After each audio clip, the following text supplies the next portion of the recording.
Hi everyone, my name is Flik Swan and I am a professional dancer and the co-founder of Sleek Ballet Fitness. It's lovely to be with you today and I'm here to answer some questions about bloating. We get asked this a lot, Victoria and myself, and that's because we spend pretty much every day in workout wear. So we're either in leggings and top or shorts and top like I'm wearing right now because I've just literally taught a Sleek class and I've come to speak to you now. Maybe we're in dance wear, which is a leotard and a unitard, and all of these things are quite unforgiving if you are feeling particularly bloated on one day. So it is something that we think about. It is perfectly normal to bloat, but how do we manage it because we are constantly in and out of tight-fitting clothing? Well, there are a few things that I do which I really simply incorporate into my diet. I don't really think about it, but obviously it's working because I very, very rarely feel a bloat. I very rarely feel uncomfortable and sluggish. And there are a couple of reasons why, if I do, that might be. And it might be because I've eaten a particularly large meal with perhaps a lot of refined sugars and carbohydrates, you know, pizza and ice cream and a glass of wine or something. I might feel quite uncomfortable.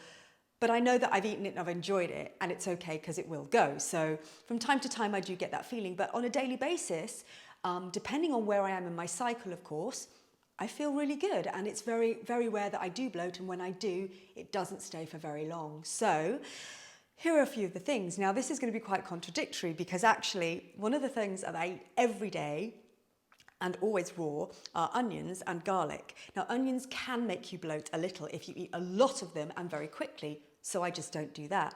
I chop them up very finely and I add them to the base of my salad along with the raw garlic. Both of these are anti-inflammatory foods. They're very high in vitamins. They are very high in decreasing your chances of cancer, research has shown. So for me, I'm happy to add those in, and if they were to bloat me, well, I would take that as, you know, one of the downsides, but the upsides are a million times better. So you'll see just in this little picture here, my salad that I made last night before I added my main source of protein on top. I took a picture so you could just see how much raw garlic and spinach and raw onion is in that salad.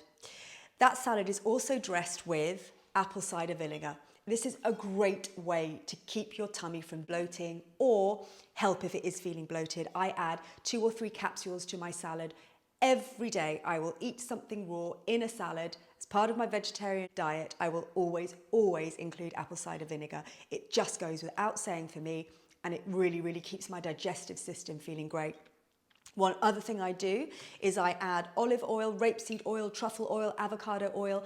I have oil to allow my digestive system to be moving. Now, if you're one of these people that feels that oil can be something you maybe overindulge on, you just gloop it on, you think, oh no, I've added too many calories and too much fat, even though it's good fat. One of my little hacks is just pop it in a spray bottle instead and just spray it on. It just means you can manage how much quantity you're putting onto your salad.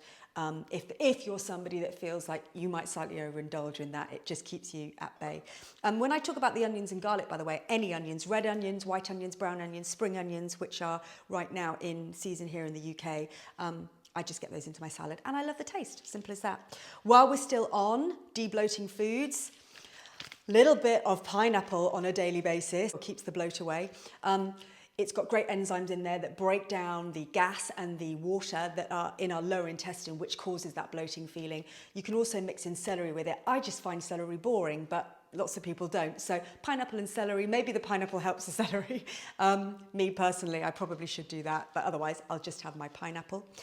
And also, I didn't bring it from my garden because I would have to bring in a whole planter, but every day I have a drink, an infusion of mint tea. So as I say, normally I will pick those leaves from my garden. It's really easy to grow, even I can manage it. Or of course you can get a tea infusion, and there are so many great mint infusions. Some have got cacao in them, so you get that lovely beautiful sweet flavour as well, or vanilla. Or you can just have just peppermint. Mint is very soothing for the digestive system, and if you have overindulged and enjoyed a big meal that perhaps has left you feeling a little bit uncomfortable, then simply some warm mint tea will help. And I always have it in a jug of iced water, just pop the leaves in there over the summer months as well, so I can just grab it and just have it in some cold water as well, which also helps with the de-bloating. Aside from that, there are some exercises that you can do to help the tummy relax and de-bloat, all of which that you can get over at our sleekballetfitness.com site. And I hope this has helped. Please remember, bloating is normal, especially as we move through our monthly cycle as women and where we are in our lives in our 20s, 30s or 40s. The hormonal balance can mean bloating is just part of our lives. It's really, really normal. What you want to do is make sure it's not something that's taking over your life. And I hope that one or all of these tips help you. And meanwhile, just enjoy your day, and I look forward to seeing you very soon. Happy sleeking.